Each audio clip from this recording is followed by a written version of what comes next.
All right, Bobcats, we are here inside the halls of HISD. This segment sponsored by Roof Masters and your local Hallsville Sonic. Today, Guy Walker and myself, we are joined by Miss Abby Cox and Miss Kathryn Calaway. Ladies, how are y'all doing today? Good. Good. And Miss Calaway, she is the director of the world famous Bobcat Belles, and Abby is her captain on the team. Captain number one on the team. And we're going to actually start with Miss Calaway. Miss Calaway, how long have you been a director now at Hallsville? At Hallsville, I've been here 12 years. 12 years. And when you were in school, going to college, did you ever think that you would come back and be the director of the Belles? I did. That was my dream. So right out of college, I came back to help Miss Gorner, who was the director before me, and she was my director. And so that was my dream, was one day to be the director of the Bobcat Belles. So you was on the Belles for how many years? 4 years? 3 years? In high school, I was on there 3 years. 3 years. So how in the last 12 years do you still get as nervous when you go to competition as you did when you first started, or some of that started to ease as the years have gone by? It does not ease, no. I get really nervous before they perform at any time, probably more nervous than when I was a performer myself, because at that point they're on their own.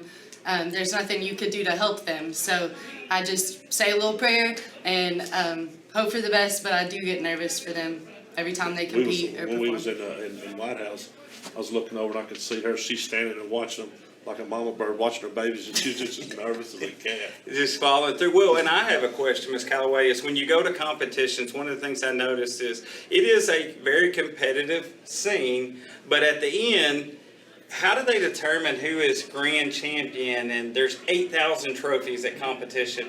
Is it just the judges follow the competition? How does that work? So when we go to competition, we take different categories of routines, and usually every year we do a military, a novelty, a pom, a jazz, a contemporary, and a hip hop. So we enter in those 6 different categories, and there's even more that you can enter into. But those 6, you compete against other teams that are in those categories, and then they take your top 3 scores and make an average, and that's how they determine who's the top champion of the contest. So I got a question. How do you come up with a routine? I mean, do you think about it in your mind, or you think about it all the time? The next routine, we're gonna flip over here, we flop it over here, and how long does it take to come up with that? Well, that's amazing to me. It really is. Yeah, I can't take all the credit for the choreography. The assistant director for the Bobcat Belles, Mandy Jenkins, she's amazing. She does all our hip hops, our taps. She does the military. She does our poms.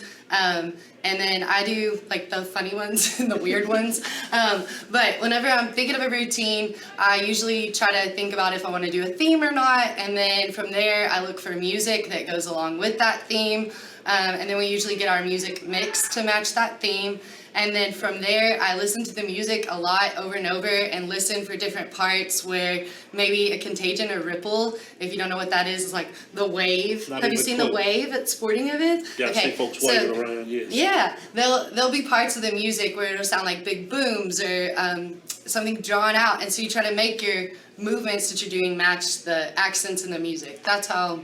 So how long does it take you to get to that point? A week, 2 weeks, 2 3 days? To make up a dance, it kind of depends. But usually when I start like putting the dance on paper, I am a last minute kind of person, and I guess work best under pressure. And so, or I'm just a procrastinator, and I like usually make it up the night before. Well, Abby, here's my question. You're a senior captain this year. How has this year been different than the previous years you were a Belle? Is it more fun, more pressure? How would you think the cohesiveness has been? How has that been for you, Abby? It's definitely been a lot more fun just getting to know the girls a little bit better, because as a captain, you have to know your team very well. But also it is a lot of pressure because, like, I'm doing a lot of the cleaning of their routines and making sure all their routines are, like, ready to go for performances. It's just a lot to take in sometimes at once, but, I mean... I love it. So is there more pressure being a captain? Because you're in charge. You're the one that she's going to get on to. Is that correct? You take care of your girls. Yeah. Oh, they get those captains get those girls in lines. Well, what does being one word, Abby, being a Bobcat Belle mean to you? Oof, one word. That's tough. He does that. That is one. That's a hard question. That's tough. Would you say tradition? Would it be, where would it be on that? Tradition. I mean, there is a lot of tradition on Belles. A lot of the things like they've done in the past, and it just carries through. But I mean, Belles is family to me. So. And I think family sums it up. Hey guys, this has been the Inside the Halls of Hallsville ISD. I want to say a big shout out to our sponsors, Roof Masters, and our local Hallsville Sonic. We will see y'all next time, guys.